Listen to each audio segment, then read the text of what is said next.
In the early 1960s, many African countries had gained independence from colonial rule. However, the continent still faces many challenges, including political instability, economic underdevelopment, and the remnants of colonial borders that often divide ethnic groups and communities. The idea of creating a continental organization to address these issues had been attended by the Casablanca Group, contributed to the vision of a united Africa, and emphasized a more centralized, integrated structure, while the Monrovia Group advocated for a more cautious, incremental approach to unity. Their different visions shaped the debate that ultimately led to the establishment of the OAU. While the Organization for African Union did not fully implement the areas of either group, it created a framework for collaboration and peaceful resolution of conflicts, setting the stage for further African integration and cooperation, which would later evolve into the African Union AU. In 1963, heads of states of 32 independent African states, as well as representatives from African liberation movements, met in Addis Ababa in Ethiopia to chart the way forward for a unified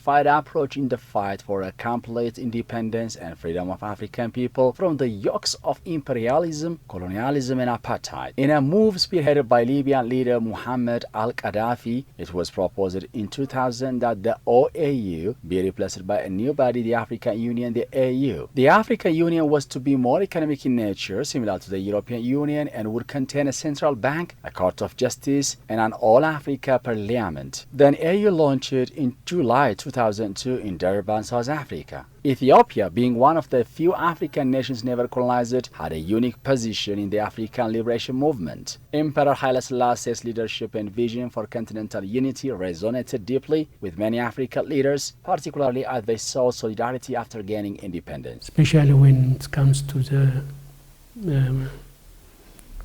founding of the African unity, the Ethiopian diplomacy was decisive, especially that time Ethiopian Foreign Minister Ato Katama Efru played a key role to bring all these different opinions into one and form the African unity. And I think without Ethiopia, all these achievements could have been not reached. I think so.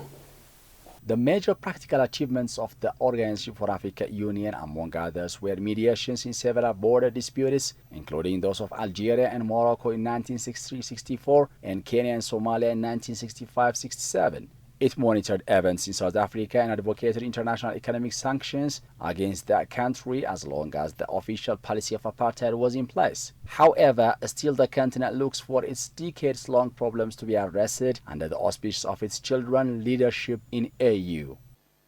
First comes Africa's thriving digital economy. Majority on the continent have phones, and mobile data is rapidly growing. We are starting to produce large data sets that the AI system require to allow us to learn, make prediction, inform our policies, and act.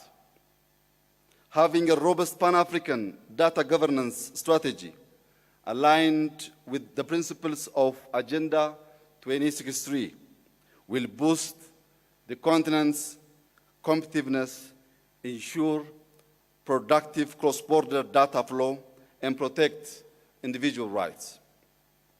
In addition, increasing infrastructure connectivity between our countries by building roads, airports, ports, rail networks, pipelines, and communication networks will link communities, increase trade, and enable economic integration.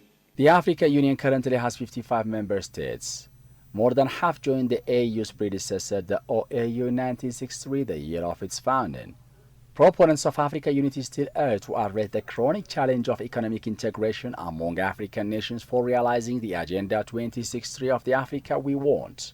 And it was founded on the principles of unity. And it will be important to keep that unity and cohesion amongst ourselves. Africa must therefore take its rightful place amongst nations of the world as an equal, reliable partner and a full member of the international community.